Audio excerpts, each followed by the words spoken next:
Persoalannya begini, ada persoalan. Para rasul abadi atau tidak di dunia ini? Para rasul abadi atau tidak di dunia ini? Tentu saja tidak abadi. Para rasul di dunia ini ada matinya. Bukan kayak baterai, kagak ada matinya, kan gitu. Para rasul ada matinya. Maka sebelum mereka meninggal dunia, mereka menunjuk penggantinya. Bukan pembantunya ya. Kalau diakon, pembantunya. Kalau presbiter, pembantunya para rasul. Jadi pastor itu sebenarnya jabatannya pembantu. Ya sesuai dengan Alkitab. Pastor jadi apa? Pembantu. Maka nanti kalau ketemu dengan Pastor Dedi, hei pembantu. Nah gitu. Beliau nggak boleh marah. Loh kok kamu kurang ajar? Ada ayatnya pastor. Ada ayatnya pastor. Pastor pembantu. Ngepel di rumah saya pastor. Bantu rasul maksudnya. Kembali ke situ. Rasul sebelum meninggal dunia menunjuk pengganti-pengganti supaya nanti ada yang mengangkat pemimpin yang lain. Karena mereka tidak abadi di atas muka bumi. Perhatikan bahwa inilah yang disebut suksesi apostolik. Suksesi kelanjutan apostolik para rasul. Maksudnya para rasul harus ada yang melanjutkan tugas dan wewenang mereka. Karena janji Tuhan dalam Injil suci Matius 28, 19, 20, terutama bagian kitab terakhir, aku, kata Tuhan Yesus, lanjutannya apa? Aku menyertai kamu senantiasa sampai kepada akhir zaman. Maka karena para rasul tidak mungkin sampai akhir zaman, diangkat pengangkatan orang-orang yang menggantikan para rasul, namanya suksesi apostolik. Suksesi kelanjutan apostolik para rasul. Apakah itu ada ayatnya pastor? Ada. Mari kita lihat, ayo sama-sama kita baca. Aku telah meninggalkan engkau di kereta dengan maksud ini, supaya engkau mengatur apa yang masih perlu diatur, supaya engkau menetapkan penatua-penatua di setiap kota, seperti akunya siapa? Akunya siapa? Akunya di sini adalah rasul Paulus, berarti mewakili para rasul. Aku, rasul, dalam hal ini Rasul Paulus, meninggalkan engkau. Engkaunya siapa? Titus. Titus ditugaskan mengangkat penatua. Tadi kita tahu penatua itu apa? Presbiter alias romo alias imam. Siapa yang bisa ngangkat imam? Rasul. Karena Titus ditinggalkan, maka dia diberi kuasa setara dengan rasul yang namanya uskup. Jadi uskup itu pengganti para rasul dengan wewenang, dengan kuasa setara sama seperti para rasul. Dalam arti dapat mengangkat para diakon, dapat mengangkat para presbiter. Karena nanti kalau mereka meninggal, yaitu para rasul, harus ada yang bisa menahbiskan kan? Itu maksudnya. Jadi Titus, ada dua dalam Alkitab, Timotius dan Titus itu para uskup. Monsinyur Titus, Monsinyur Timotius. Jangan lupa, itu bukan anak kemarin sore. Dalam Alkitab kalau disebut surat kepada Timotius, itu kepada uskup. Uskup Timotius, Titus itu juga uskup. Uskup Timotius, uskup Titus, uskup Timotius. Mari kita lihat, kita lacak. Mari kita baca sama-sama. 20-28 sama-sama. Karena itu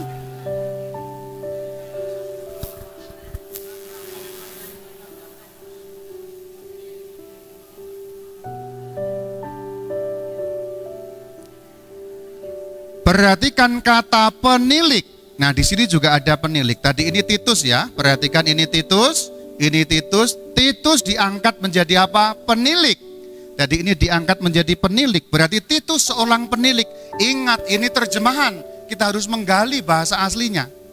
Bahasa asli dalam Alkitab pada ayat ini yang berbunyi penilik, yang berbunyi penilik, yang berbunyi penilik dalam bahasa Indonesia, bunyi aslinya dalam bahasa Yunani berbunyi episkopos. Episkopos menjadi bahasa Latin episkopus. Episkopos diserap melalui bahasa Arab. Episkopos, episkopus uskup, episkopos, pispos, uskup. Karena bahasa itu kan sering begitu, bolak-balik lidahnya itu karena perkembangan sudah jauh, jadi seperti itu. Bahasa yang sulit di sana diterjemahkan melalui bahasa Arab. Bahasa Inggris menyebutnya bishop. Ada yang menyebutnya episkopo, obispo, macam-macam menyebutnya dalam berbagai macam bahasa. Tetapi di sini pikiran kita disetel. Begitu mendengar atau membaca ada kata penilik, itu maksudnya apa? Uskup. Karena berbunyi episkopos. Berarti ayat ini harus dibaca begini, kalau menurut pikiran kita sekarang, kamulah yang ditetapkan Roh Kudus menjadi uskup untuk menggembalakan jemaat Allah. Perhatikan posisi 3 pemimpin tadi itu. Pemimpin paling tinggi namanya para rasul, 2 pembantu namanya diakon dan presbiter. Begitu rasul meninggal, semua mereka digantikan oleh para uskup. Jadi para uskup boleh dikatakan rasul-rasul zaman now. Rasul-rasul zaman modern. Maka pemimpin yang 3 tetap sama. Para rasul, diakon, presbiter. Rasul meninggal diganti episkopos alias uskup, diakon, presbiter. Sampai hari ini gereja Katolik tetap punya gembala 3 kelompok, sama seperti praktek zaman para rasul, persis seperti gereja yang diceritakan dalam Perjanjian Baru. Maka gereja Katolik bukan gereja ngarang, gereja Katolik bukan gereja baru, gereja Katolik bukan gereja yang ngaco, tapi gereja Katolik, gereja yang bersumber dari Alkitab, persis prakteknya sama seperti praktek zaman para rasul. Harus kamu ingat saudara-saudari, menjadi orang pengikut Kristus itu, percaya kepada Yesus Kristus seperti ajaran. Tidak bisa kita langsung mengakses pada Yesus, tidak ada yang ketemu. Maka harus aksesnya melalui para rasul. Dan 3 gembala itu tetap persis sama sampai hari ini. Itulah kenapa lihat di gereja Katolik ada uskup, wah pakai mitra, pakai tongkat, wah segala macam. Kalau uskup kita agak tinggi ya, berarti tinggi gitu ya. Direkam nanti ketahuan loh. Ya pokoknya tinggi rendah tidak penting, pokoknya dia pengganti para rasul, beliau pengganti para rasul. Itulah kenapa gereja Katolik punya uskup pengganti para rasul, uskup punya 2 pembantu, kelompok pembantu, diakon dan presbiter. Presbiter, pastor, imam romo, yaitu aku seperti contohnya ini. Nah ini sudah mulai berpanjang lebar, sudah mulai pusing dirimu, aku lihat wajah-wajah kelelahan menanggung salib, mendengarkan ocehan tidak berhenti ya. Episkopos, uskup, presbiter, presbiteros. Maka gereja Kristus yang satu itu, tadi perhatikan, satu ajarannya berpedoman pada yang lisan tertulis, satu peribadatannya yang paling utama Ekaristi, satu penggembalaannya yaitu dengan 3 kelompok penggembala yang sama. Gereja Kristus itu disebut gereja Kristen yang satu, kudus, Katolik, dan apostolik. Kristen yang satu, kudus, Katolik, apostolik, orang ambil pendeknya Katolik. Ya biasalah, kalau memanggil nama yang panjang kan enggak panjangnya. Aku ini namanya panjang, tapi dipanggil Pastor Bayu, Romo Bayu. Namaku Yohanes Istimur Bayu Aji. Ketemu di jalan, hei Pastor Bayu, kan enak. Coba kalau, hei Pastor Yohanes Istimur Bayu, keburu hilang orangnya. Ya makanya sebenarnya jangan pernah lupa orang Katolik itu, agamamu itu nama lengkapnya Gereja Kristen yang satu, kudus, Katolik, dan apostolik. Itu ada dalam syahadat kita, syahadat panjang. Aku percaya akan gereja yang satu, kudus, Katolik, dan apostolik. Nama panggilannya Katolik, lebih singkatnya LIK gitu aja. Iya. Katolik, kalau bahasa Jawa itu Katolik itu katoke cilik. Udah mulai pusing ya. Tapi semoga pusingmu ini membawa cercah-cercah. Aku mau meyakinkan dirimu gereja Katolik bukan gereja ngarang, tapi sama. seperti yang diceritakan dalam Alkitab. Sama seperti yang dipraktekkan sejak zaman para rasul. Sejarahnya masih ada pastor. Tapi sebelum ini ini bisa ditunda lain waktu. Kalau suatu kali sampai di sini, ini menarik juga, tapi aku sudah melihat wajah-wajah penuh dengan pertanyaan. Maka aku buka beberapa pertanyaan sebelum masuk dalam persoalan ini. Ini bisa lain waktu, nanti kalau ini nggak selesai, ya pasti panitia akan mengundang lagi untuk yang kedua kalinya. Silakan, tolong panitia memberikan fasilitas untuk pertanyaan. Bapak Ibu akan dibuka termin pertanyaan. Untuk Romo gimana ininya? Satu pertanyaan akan langsung dijawab. Bagian kiri saya, silahkan. Panitia siapa ya? Oh iya.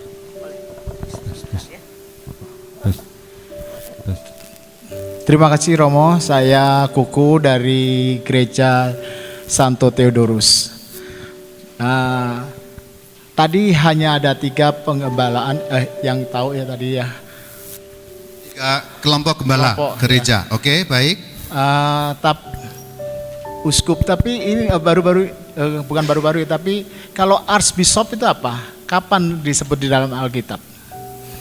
Ya, makasih. Uskup Agung, yaitu sama-sama uskup saja, hanya di dalam namanya tanda petik birokrasi gereja itu kan ada macam-macam tugas dan fungsi. Maka uskup dibedakan, uskup subragan, uskup agung, tetapi tidak ada perbedaan yang katakanlah nyata mengenai tahbisannya atau fungsinya. Semua sama-sama uskup, hanya perbedaan fungsi-fungsi yang boleh dikatakan kalau bahasa kita sekarang fungsi manajerial.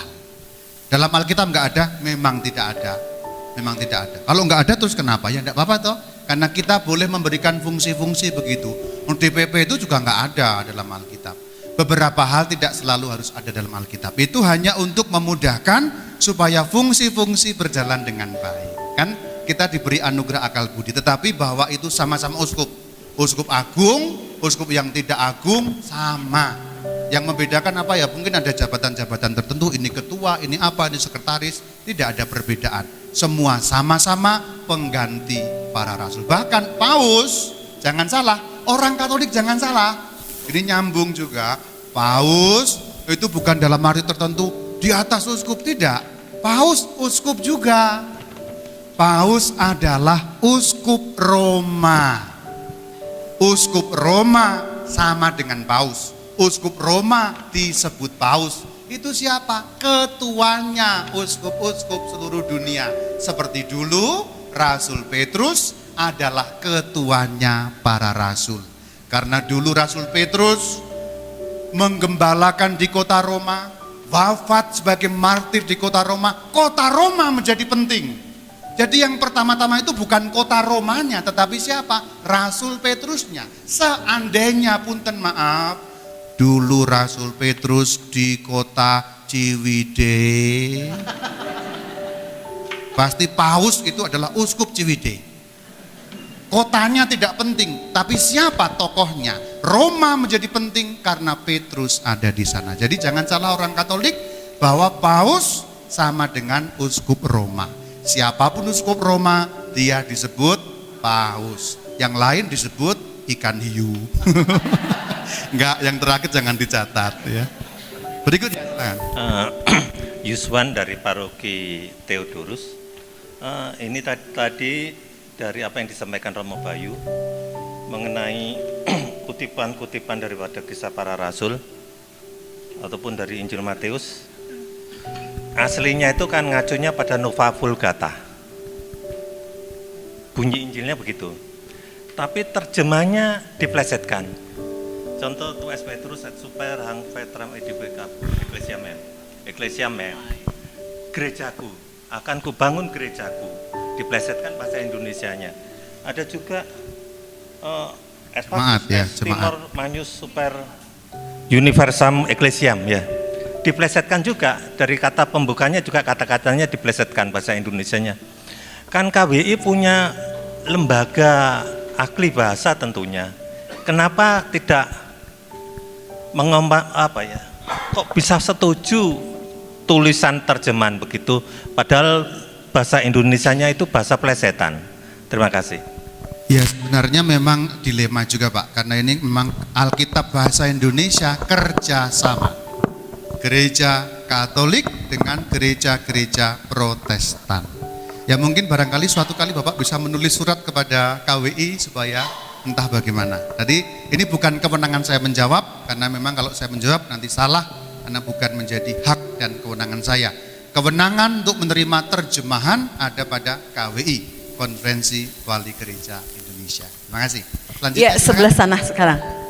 Ada pertanyaan yang belah sini? Dari sini? Dari kelompok sini? Oh iya. Terima kasih, selamat malam. Saya Yani dari Paroki Paulus. Pastor, saya mau bertanya, seperti tadi dikatakan ada uskup, ada diakon, ada presbiter. Nah, saat ini diakon itu adanya di mana? Itu aja, Pastor. Terima kasih. bertanya mengenai diakon ya Bu ya, adanya di mana? Di atas muka bumi ini Bu ya. Iya. Ya memang di Bandung jarang, tetapi memang di tempat-tempat lain agak banyak. Ya memang karena langka kalau diakon. Tidak ada diakon yang tetap, bahkan karena kalau di Bandung kebanyakan diakon kemudian menjadi presbiter semuanya. Saya ada yang dari Laurentius di sini? Ya, saya pernah menjadi diakon hampir 1 tahun, tapi kemudian kan saya mau jadi presbiter, maka diakon sudah enggak, sekarang menjadi presbiter.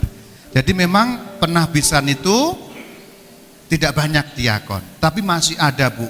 Contoh nanti kalau kita lihat di apa namanya di Vatikan yang membaca Injil bukan Sri Paus, pasti seorang diakon. Nah itu yang pakai stola miring itu diakon. Jadi ada Bu. Betul, di Paulus ada diakon Toto. Tidak begitu lama dia menjadi presbiter juga akhirnya. Memang kebutuhannya lebih banyak dibutuhkan presbiter di Bandung ini daripada diakon. Maka semua diakon akhirnya ditahbiskan menjadi presbiter, menjadi pastor. Semua pastor dulunya pernah menjadi diakon. Tapi pasti karena gampangnya ginilah. Untuk zaman sekarang kebutuhan diakon dan kebutuhan presbiter lebih mendesak kebutuhan presbiter. Maka semua diakon lalu tahbisan menjadi presbiter. Begitu. Ya di Pandu ada 1. Kalau mau ketemu namanya diakon Mamut. Ya di Pandu ada 1 orang yang tetap menjadi diakon sampai hari ini. Dan sampai akan ajalnya nanti juga tetap diakon. Ya, sebelah Baik, sana. ada ya? Pertanyaan yang belah sana. Ya, oh ada. Oh ada orang di Ada. sini rupanya. Iya, Oh ya. Romo belah sana. Silakan. Oh maaf. Oh ada orang di sini. Halo ya. Terima kasih. Mohon maaf ya. Dari tadi di tengah-tengah terus. Sudah saya sapa sekarang di sini biar kelihatan semuanya ya. Tapi mendengar ya. Silakan Bu. Siapa yang mau bertanya? Ya. Silakan. Ya silakan. Silakan. Tulis di Kakit tentang kesamaan gereja Katolik dengan Ortodok. Iya. Persamaannya apa Romo? Ya, gereja Katolik dan Ortodoks ini simplifikasi ya. Simplifikasi berarti disimpelkan. Kalau saya jelaskan itu nanti panjang sekali, tapi ini simplifikasi. Paling enggak sebagai pengantar. Pasti ada orang yang tidak puas dengan jawaban saya, tetapi karena simplifikasi digampangkan. Gereja Katolik dan Ortodoks ya praktis persis sama dalam hal ajaran, meskipun di sana sini ada perdebatan, tetapi intinya begini, Katolik dan Ortodoks itu punya suksesi apostolik yang sama. Ortodoks punya uskup, punya presbiter, punya diakon. Mereka punya ekaristi, punya sakramen yang sama, punya penggembalaan yang sah. Jadi suksesi apostoliknya sah, ajarannya pun bersumber pada tradisi suci dan Alkitab. Ibadatnya pun sama dengan kita. Satu-satunya perbedaan, simplifikasi, sekali lagi, simplifikasi. Simplifikasi itu digampangkan. Ini mungkin butuh satu seminar tersendiri, tapi ini simplifikasi. Kalau yang nonton, ini simplifikasi ya. Penggampangan. Satu-satunya perbedaan adalah Ortodoks tidak mengakui Paus sebagai pemimpin para rasul, pemimpin para uskup, pemimpin sedunia sekarang. Tetapi ada harapan karena Katolik dan Ortodoks kira-kira berpisahnya 1000 tahun yang lalu kira-kira. Mereka kalau ditanya, seandainya suatu kali menyatu kembali, seandainya ditanya, siapa pemimpinnya? Ya tetap Sri Paus. Karena ada urutan di dalam pemimpin gereja pada waktu itu. Nomor 1 Uskup Roma namanya Paus, nomor 2 Uskup Konstantinopel namanya Patriark, dan seterusnya. Jadi ini simplifikasi sekali lagi, perbedaannya gampangnya satu saja, bahwa Ortodoks belum mengakui lagi. Dulunya mengakui pastor, iya, karena satu, Katolik dan Ortodoks itu kembar siam sesiam-siamnya sebenarnya. Kembar siam sesiam-siamnya. Hanya memang perkara kepemimpinan. Memang ada orang yang enggak setuju, enggak, ada banyak perbedaan, ya itu boleh diperdebatkan. Tapi sekali lagi, ini bukan tempat bicara itu, simplifikasi, penggampangan. Itu dulu ya Bu ya, silakan yang lain.